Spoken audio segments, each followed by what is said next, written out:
Public hearing, 10 French Street, New Brunswick, 2 Urban Renewal Associates, CO SJP Properties, also known as Phase 2 Helix, Nokia at New Brunswick, Block 17.01, Lot 1.02, PB-2024-02, preliminary and final major site plan and major subdivision application to construct an 11-story research office building containing 415,000 square feet as part of Phase 2 of the Helix project. Tom Kelso has filed. Members of the board, Thomas F. Kelso on behalf of the applicant, New Brunswick 2 Urban Renewal Associates LLC. It really is my honor to be here this evening representing this developer for this project. I think all the board members and members of the public that are here are from all the publicity associated with this new project. I think are somewhat familiar with what is being brought before you this evening with New Brunswick. I think has had the good fortune of having Nokia Bell Labs choose this to be their new Northeast Regional Headquarters. And I think it's a feather in the cap of the city of New Brunswick for what we have become in an urban setting of being able to attract this type of user and these developers for purposes of carrying forward the mission of transforming the downtown in this aspect of the revitalization. The application this evening, as I've indicated, is New Brunswick 2 Urban Renewal Associates LLC. That applicant is a partnership between New Brunswick Development Corporation, as you know, who has spearheaded the Helix overall project and was the redeveloper for the first phase, together with SJP Properties of Parsippany, who are a participant redevelopment entity for purposes of partnering with New Brunswick Development Corporation to carry out this phase 2 of the Helix project. The application itself, as indicated by the chair, is for preliminary and final site plan and subdivision approval to subdivide what is the existing lot 102 in block 1701, which is a lot that was previously created by the subdivision when we did phase 1, and it's being transformed into proposed 3 new lots, one of which will be a new lot 104, which will contain this project, a second lot 106, which is intended to be what we call the Paseo, which is essentially the public space between the first building and this building, and then the lot 105, which is the remainder of this whole redevelopment area, the Farron redevelopment area, which will be held for a phase 3 future development. So overall, we're right in the middle, I think, of transforming the old Farron redevelopment site into a brand new modern destination, if you will, for transforming, we hope, the region with respect to research, development, incubation of new businesses, which forms a part of what the first Helix building was for, as well as the home of the Rutgers Medical School, as well as the collaboration between the various hospitals in the region. So it's a very exciting project. This is a major component for SAME, and we think it is something that we hope the board will find to be an important aspect that is in need and certainly deserving of approval. As I've indicated to you, the new lot 104 will contain the 11-story building, which is calling for approximately 415,000 square feet. It's an 11-story building which will house the Nokia Bell Labs with a state-of-the-art office and research building on that lot. As I've indicated, the remaining 2 lots will be then for the Paseo and future development. I mentioned, and the subject property is located within the Farron redevelopment area, and this development is in full compliance with the Farron redevelopment plan. I would also indicate that the parking component of this project is intended to be housed in the existing Wellness Center parking garage. There is a significant amount of free spaces in that facility that the parking authority has committed to this project, a minimum of 259 spaces, which is the requirement under the plan, but up to 500 spaces to the extent that demand requires that. So the parking is being taken care of through the components of the redevelopment plan that allow for the utilization of the parking in that facility for this project. My intent this evening is to provide 4 witnesses for you. The first witness will be Chris Palladino, representing the developer component here. We all are very familiar with Chris and his reputation and the leadership of New Brunswick Development Corporation. I would also be calling for testimony Mr. Matt Corliss, who's a representative of Nokia, to be able to provide to you a little bit of the thought process of Nokia in arriving to the conclusion to come to New Brunswick, as well as give you a sense of what the expectation is here for this facility. And then I will call the 2 professional witnesses, our civil engineer, Chris Roach, and Mike Mastriano, who was the architect of the project. So that is an overview. Unless there's any questions for me, I would call for my first witness, Mr. Chris Palladino. I just want to ask the board, does anybody on the board have a conflict with this application? Seeing none. Okay, thank you. Thanks. Chris, when you get sworn? Can you please state your name, spell your last name for the record? Christopher Palladino, P-A-L-A-D-I-N-O. You swear affirm to tell the whole truth and nothing but the truth? Yes. The floor is yours. Thank you. Chairman, members of the board, various professionals, Mr. Kelso.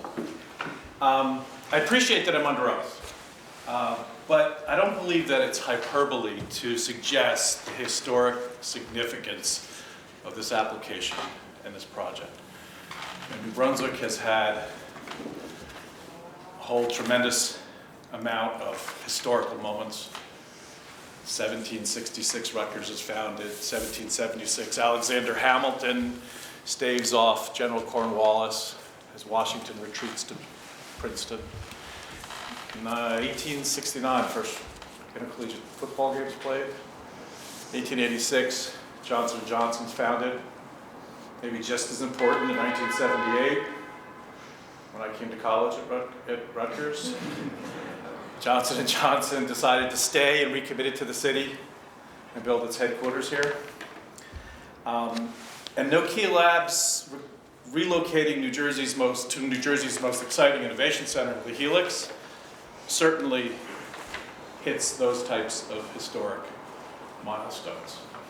Governor Murphy's economic plan for New Jersey established a vision to return New Jersey to its rightful place as the innovation state. And this project is an opportunity to unlock the entrepreneurial spirit of Thomas Edison, Albert Einstein, Dr. Waxman from Rutgers, Sarnoff, Claude Shannon from Bell Labs, for the next generation. On a more utilitarian note, Nokia's Bell Labs is very impactful. Nokia will bring an additional 1,000 mathematicians, physicists, electrical engineers, computer scientists to our downtown. Add to that the biologists and microbiologists and chemists, students, professors that will be, and startup entrepreneurs that will be in the first Helix building. We'll add 2,500 people to our downtown on a daily basis.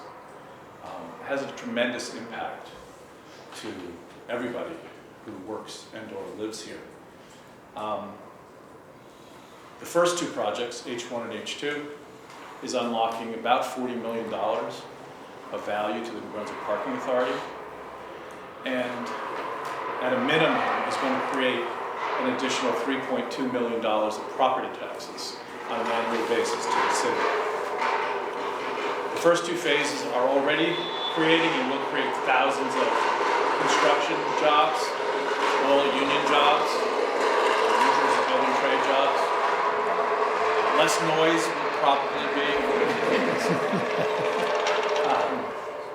And Nokia Bell Labs and H1 is going to basically create the dynamic for some public spaces that are being created. The Strand, I'm sure Mr. Corliss will talk about, the technology center that Nokia will have open to the public, the Nobel Winners Garden that'll be put into the Strand.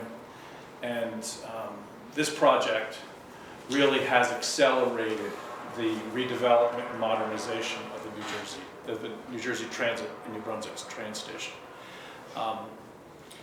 We have seen an extraordinary acceleration of interest in the third building on this site, are in discussions with a number of different entities, and hope to be back to this board by the end of the year with our next application, so that we can get all of this done sometime before the end of 2028, before I get too old, and can actually enjoy it. We've talked about, every time I've been before you for every building over the last 15 years, we were going to move into that building. This one, I think we're probably going to do that and move to Devco.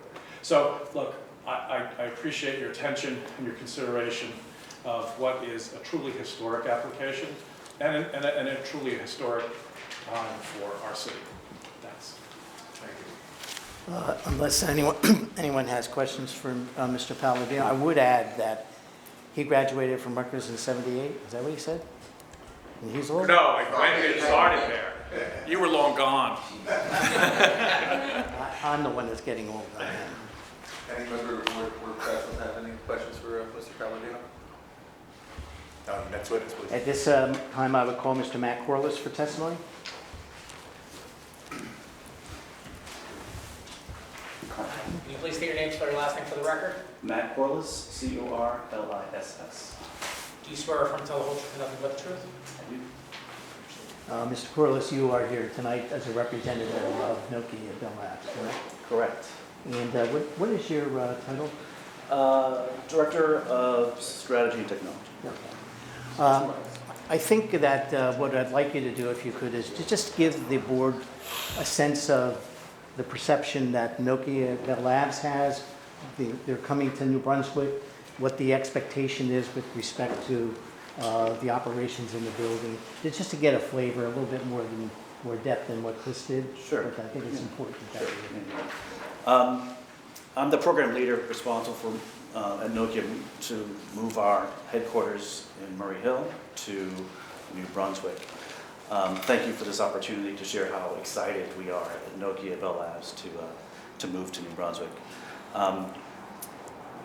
Murray Hill has been our home for 80 years. Over those past 80 years, we've seen the development of the first transistor, the first solar cell, Telstar satellite, Unix, all these groundbreaking technologies that we've brought. Our focus now has changed a little bit. Our mission is the same in terms of advancing communications, but our focus now is on photonics, quantum computing, artificial intelligence, 6G, the next generation of our cellular technology. We even are developing a cellular system to be deployed on the moon in the coming years. So when we decided to move, it wasn't taken lightly. We cast a wide net. When we looked for a home, we looked at 25 places in New Jersey and beyond. And in New Brunswick, we found a home, I think, that will meet not only the technology needs that we have for the facility, but also an environment here close to academia, thriving venture environment. And so we want to be part of that. We will be plugged into that as going forward.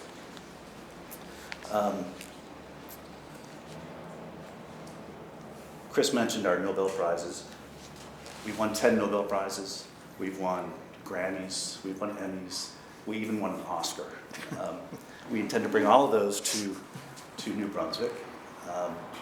And we will build a tech showcase in our lobby that will be publicly accessible so that the public can see not only our past innovations, but also see what we're working towards the future. I think that kind of summarizes kind of the position. So thank you, and I hope to make New Brunswick our home for the next 8 years. Anyone have any questions or comments for this witness? Thank you, Bob. Your next witness, please. Yeah, thanks. Thank you. This time I will call Mr. Christian Roach for testimony. No one's called him Christopher, he got married.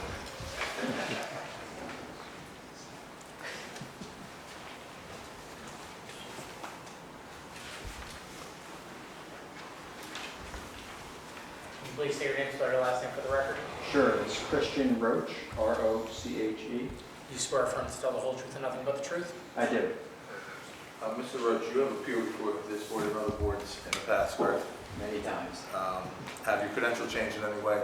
Just 3 months older, I think, than the last time I've been here. We will accept you as an expert engineer. If you could, Chris, then, rather than me ask you a series of questions, if you could run through the civil engineering aspects of the overall site plan. Also, give us an overview of the subdivision that's being requested. And I believe that if there's any responses at all to Mr. Yar's report or not, we might want to just cover that also. Sure, housekeeping matter. Would you want me to note the exhibits now? Yes. Okay, so Exhibit A1 is entitled Existing Lot Configuration with today's date.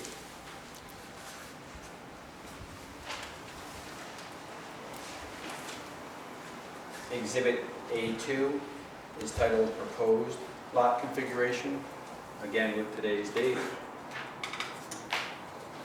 And lastly, Exhibit A3 is entitled Nokia and New Brunswick Site Plan Rendering with today's date.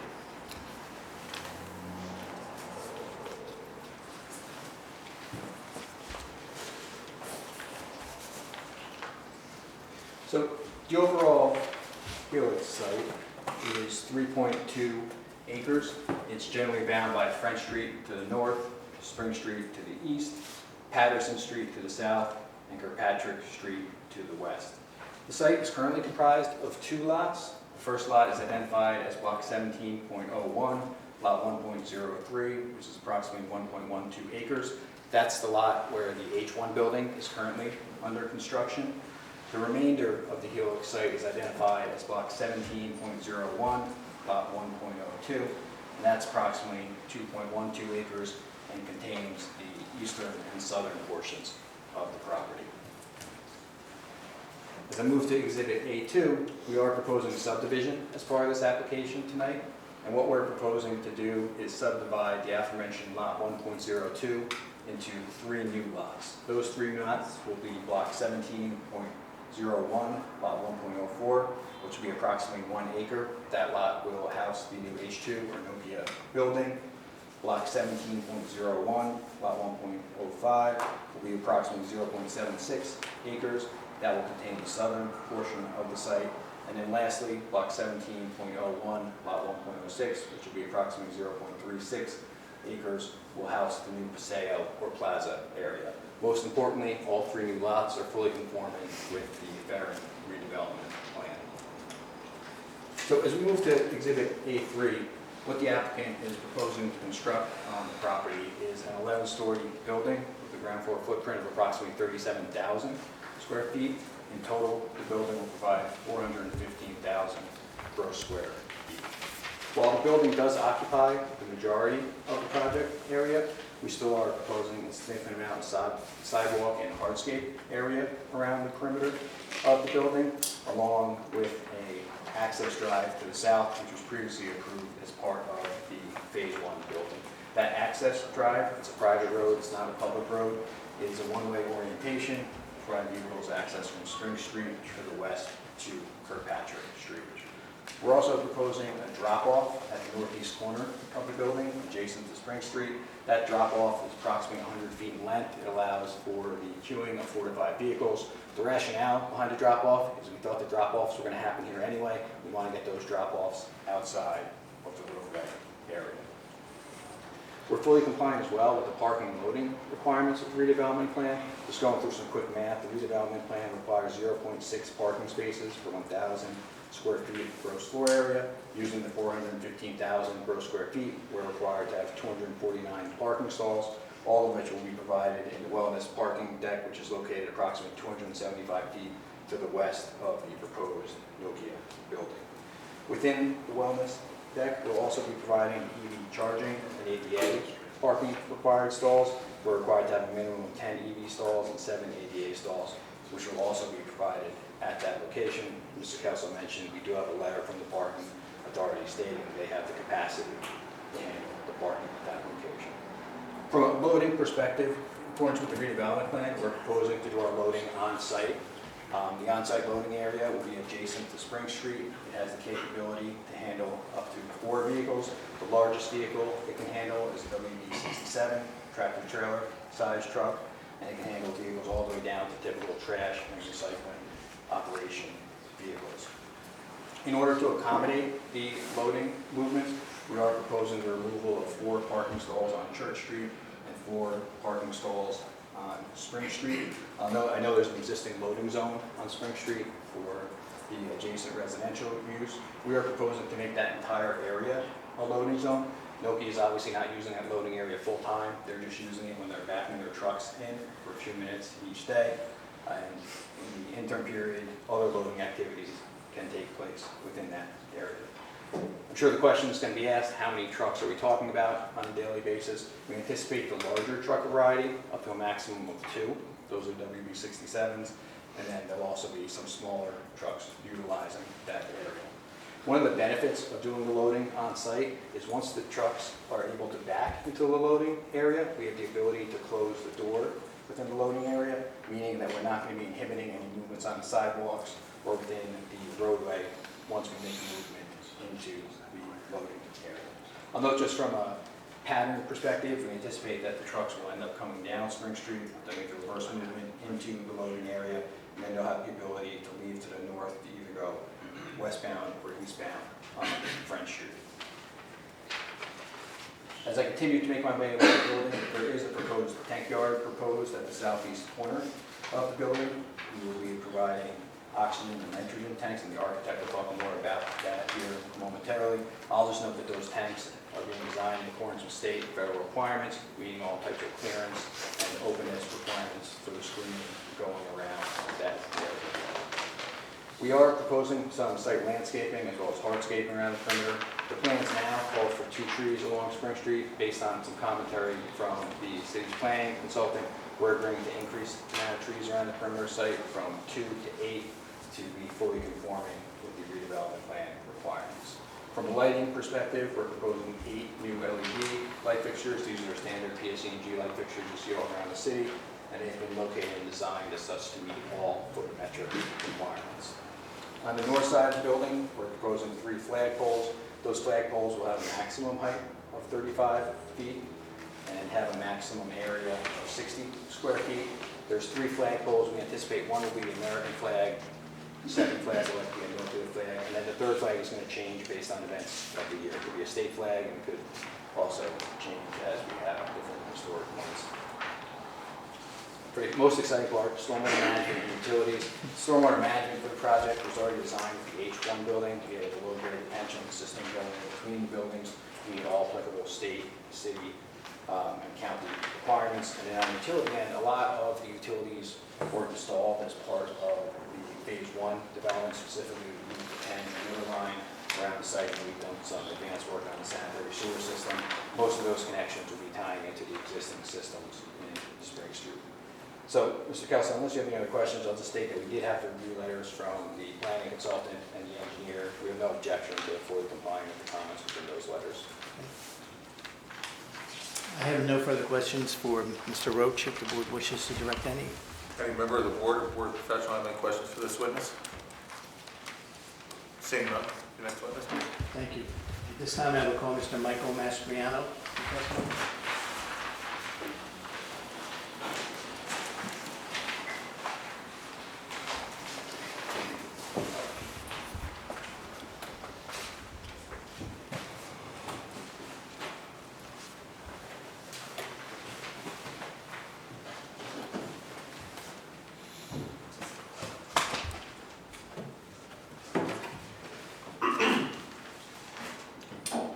what we're going to want to do as you're referring to each exhibit, we're going to want to mark them Yes, sir. A1, or no, I guess we're A4. A4.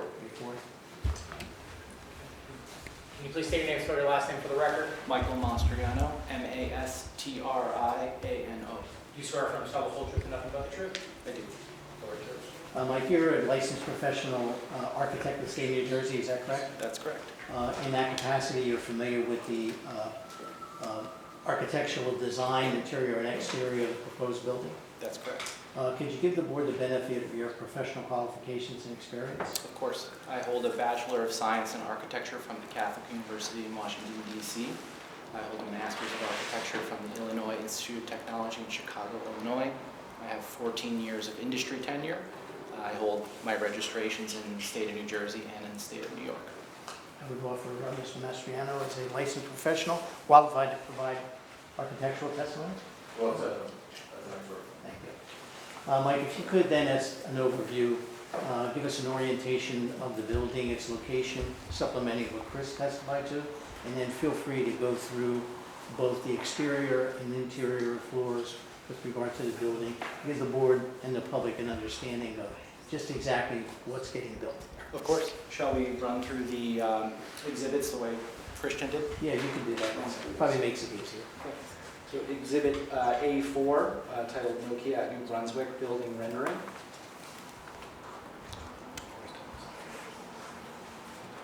I'll leave this one up.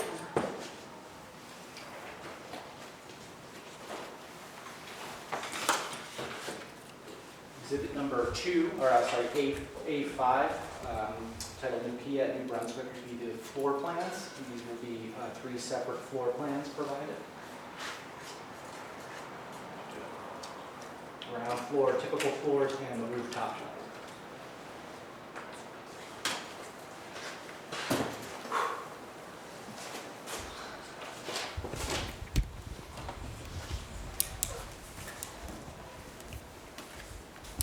Exhibit number A6, Nokia at New Brunswick, building sections.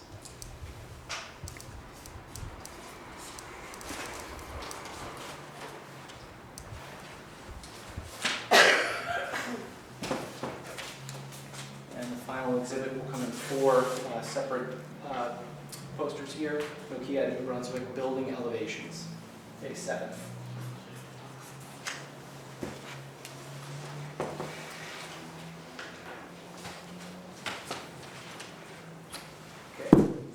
Starting with a sort of introduction to the H2 building. The H2 building, as was mentioned, is a 415,000 square foot, gross square foot office and research laboratory facility. It's designed to meet the vision of the sort of Farron redevelopment plan district, which includes sort of an architecture that's influenced by pedestrian-minded, transit-oriented mixed-use developments.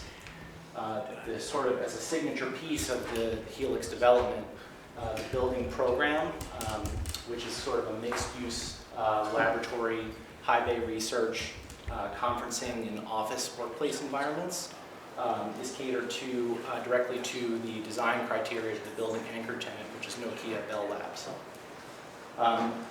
Program, aside from the Nokia program, there's a public program included within the building, namely a retail environment on the western elevation of the ground floor, which I'll talk about in a future exhibit here, which is facing the Paseo here between the H1 building and the H2 building to sort of further drive home that community engagement and pedestrian experience.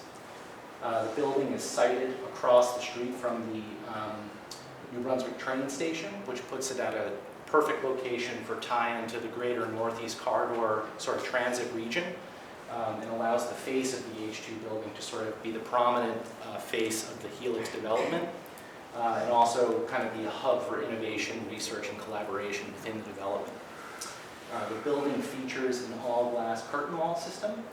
The curtain wall system provides a contemporary aesthetic, but also provides natural daylight into the occupant floors, as well as expansive views out into the surrounding city and the context.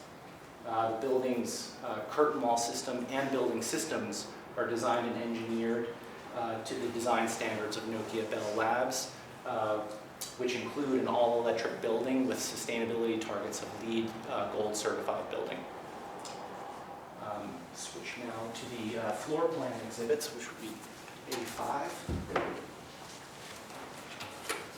Starting with the ground floor.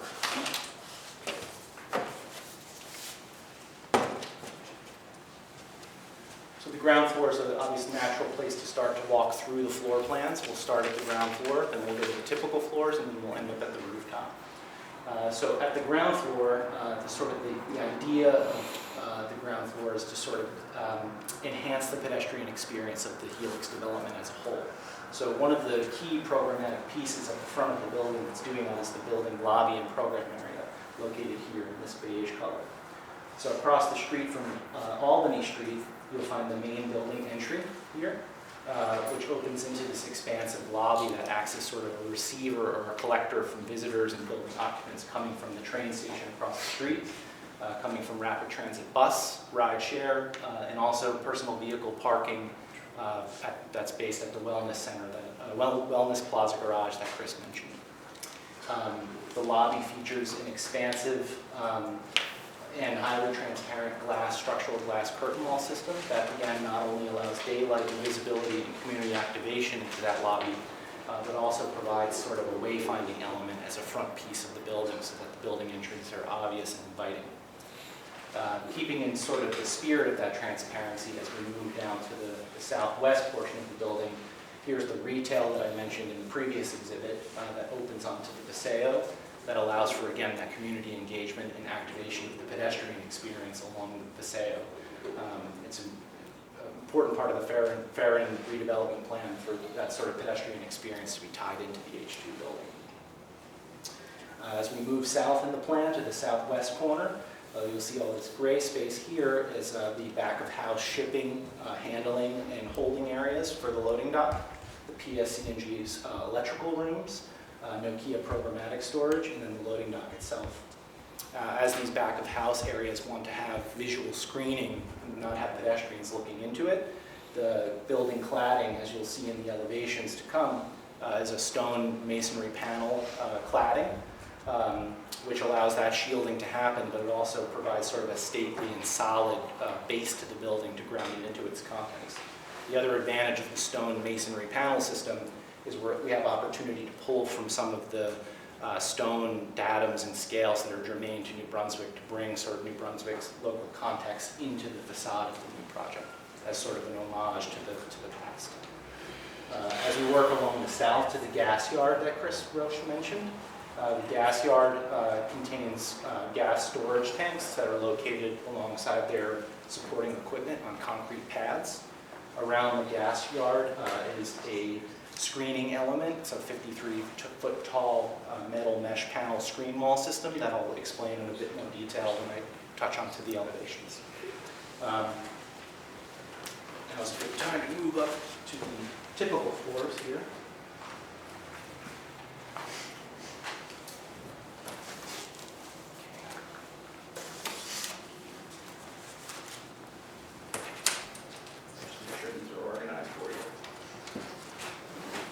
So in the typical floors, I'd kind of like to talk a bit now about the core and the way the core of the building is organized. When we talk about core, we're talking about vertical circulation, elevators, mechanical, electrical, plumbing distribution, and things of that nature.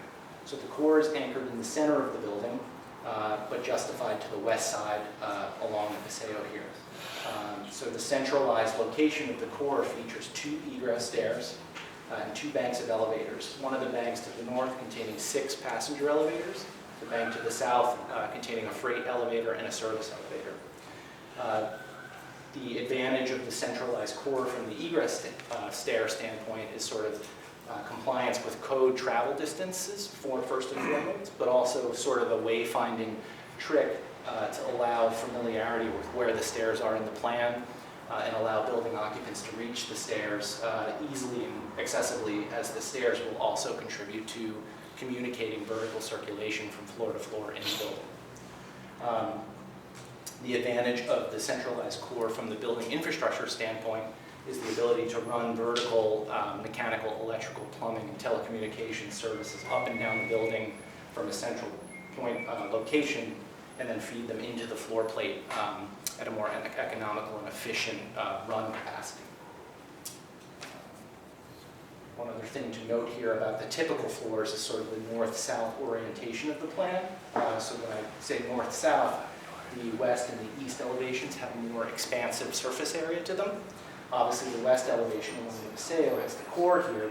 The east elevation is set up on the upper floors to have transparent glass and views out over the Raritan River to the city, which we think is a very nice feature of this building and for the occupant experience.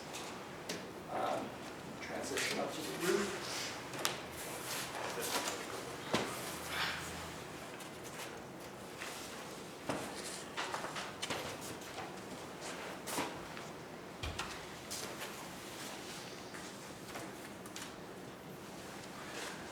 So on the roof, we have a variety of mechanical and electrical equipment mounted on the roof. You can see what we've tried to do here is centralize as much of the equipment on the roof as possible. And where that wasn't entirely possible, we've extended this roof parapet up 10 feet above the roof line to ensure that all of the equipment that's sitting on the rooftop is concealed from public and pedestrian views. So this is proved by sightline studies that we've done, taken from a variety of different public vantage points around the streetscape, and taking views up to make sure that that 10-foot datum is set appropriately so that no mechanical equipment appears above the top of the parapet system. That's a good time to transition to the third exhibit, which is the stack building sections.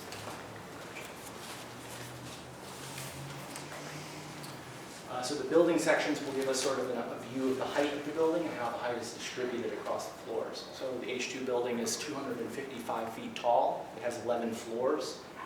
Each of the floors has a 37,500 gross square foot floor plate. On the typical floors, the floor-to-floor height is 18 foot tall. On the high bay research floors, the floor-to-floor height is 20 foot 8 inches tall. On the mechanical floors, the floor-to-floor height is 30 feet tall, and on the ultra-high bay research floors, the floor-to-floor height is 32 feet tall. So the building elevations, which are go hand in hand with this height discussion, I'd like to start with the north elevation, which is in hand here. The north elevation is the most prominent elevation on the building due to its location facing the train hub and the connection to the northeast corridor that I mentioned earlier. So north elevation has the opportunity to become sort of the face of the Helix development because of its relationship to that transit hub. So the curtain wall system, as I mentioned earlier, is articulated in 3 planes that are broken into smaller cassettes that have a faceted sort of articulation that break the scale of the curtain wall down to something more manageably pedestrian than pedestrian-minded. Located on an upper level of the north elevation is an exterior balcony space.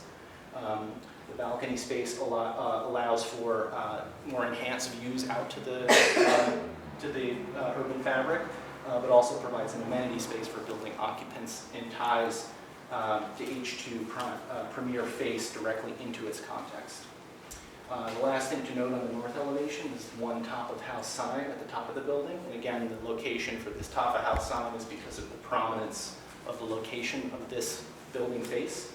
The top of house sign will read Nokia Bell Labs, and that signage in terms of its size, its lighting, and its location within the facade will all be designed in accordance with the requirements of the Farron redevelopment plan standards.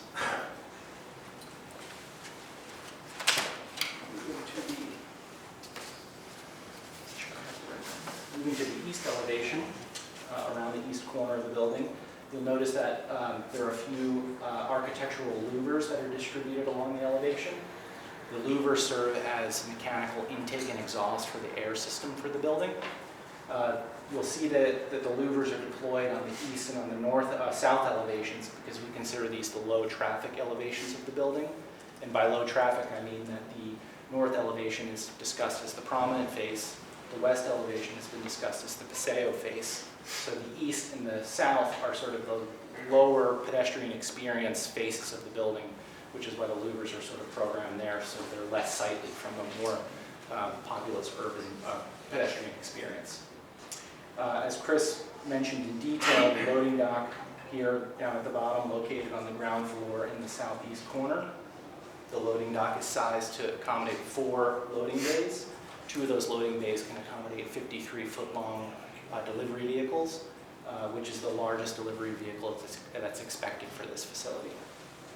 At the southeast corner, we have the tank screen wall, tank yard screen wall. So like I mentioned, this is a 53-foot tall expanded metal mesh panel system. The panel metal mesh has an openness ratio to it to allow for ventilation that's in conformance with the New Jersey International Building Code, and as well as the vendor requirements, specific gas vendor requirements that's going to be maintaining the tanks inside the yard.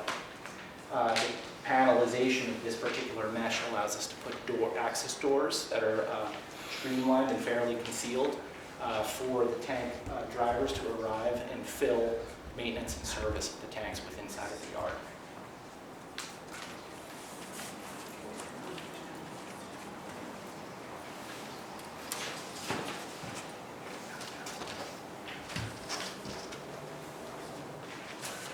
South elevation provides a larger view of the tank yard screen around the corner here. And then again, louvers on the south elevation in discrete locations, and a transition to that masonry facade that I was speaking to earlier that we hope to tie into the urban fabric and sort of pull from the more germane masonry configurations within the city of New Brunswick. And lastly, I will talk about the west elevation, which is the Paseo side elevation. So the west elevation at the ground floor has the retail component public program that I mentioned that opens out onto the Paseo. Again, it allows the retail to be connected to that vibrant pedestrian corridor of the Paseo. Also very transparent would be the communicating or the egress stairs that I mentioned when I described the floor plans. So these stairs will be visible all the way up the building as building occupants will be communicating from floor to floor. We believe that this sort of visibility is an activator and again kind of connects the Paseo and H1 to the activity within H2 so that, again, it's a more kind of pedestrian building occupant experience connection. And the last thing to note here about the west elevation is in the southwest corner of the west elevation. There is considered a approximately 1,700 square foot area for a mural or art wall, which we believe will again allow for community engagement and bring in sort of pedestrian-based experience to the architecture. That was my testimony. I have no further questions for Mike. If the board wishes to direct me. Any member of the board or professional have any questions for this witness? Seeing none. That completes our presentation. Members of the board, you're welcome to the public. At this time, I'd like to open it up to the public. If anyone from the public has any questions or comments on this application, please come forward. Charles, please come forward.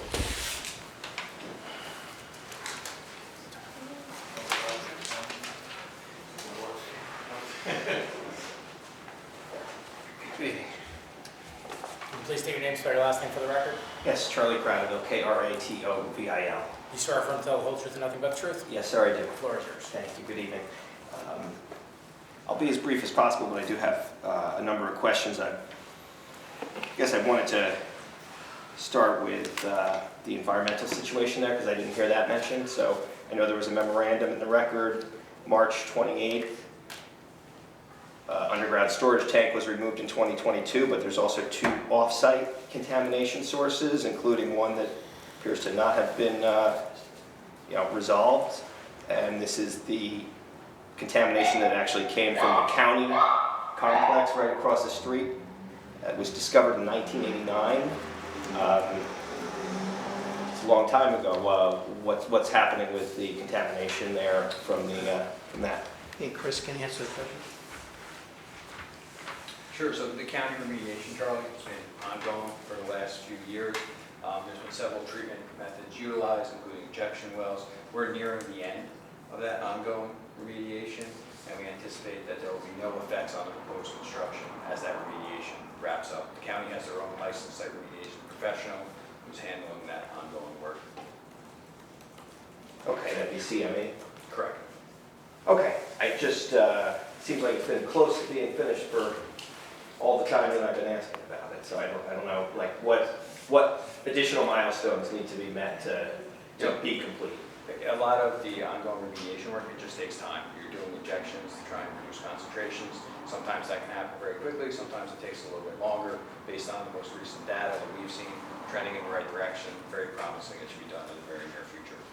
Okay, and how about the other off-site source? That'd be they call it New Swift Cleaners, I guess contamination at the 101 Patterson Street site.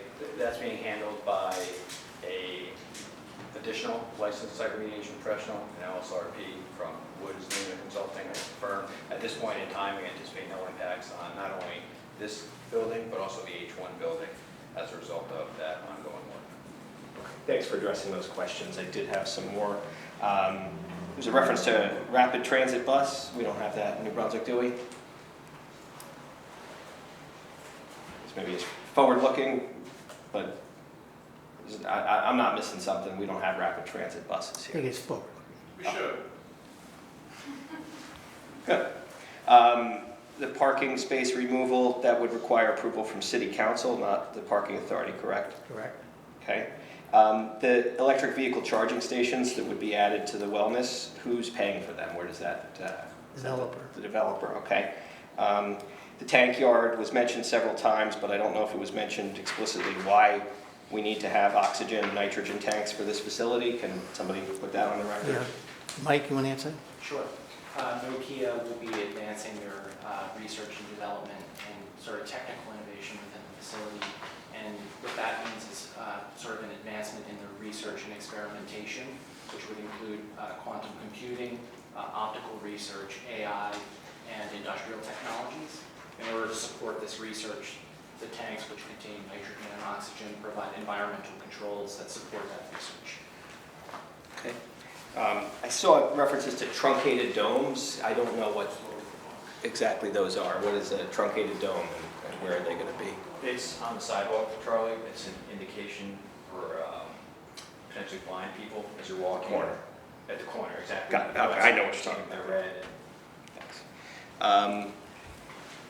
Yeah, and I guess the remaining questions have to do with the project overall. I've heard mention 2028 is when the company says they want to move in. Is that still the understanding of You've got a minute, Charlie. completion opening by January 2028? Yes. Yes. Okay. And I know it's not explicitly the application, but there was reference made to H3. Is there any timeline on that or any consideration of how that would fit in with this type of use? We hope, as I said, to be before this board, hopefully by the end of the year. We're assessing options, a variety of different potential tenants, and a variety of, it'll be a mixed-use building most likely, and it'll be on the remaining parcels. Okay, and I guess I just wanted to ask about the partnership with DevCo and SJP. Is it a 50-50 partnership, or what's the extent of and nature of the agreement there? DevCo is the controlling partner. Okay, and what role does SJP play then? They're a partner.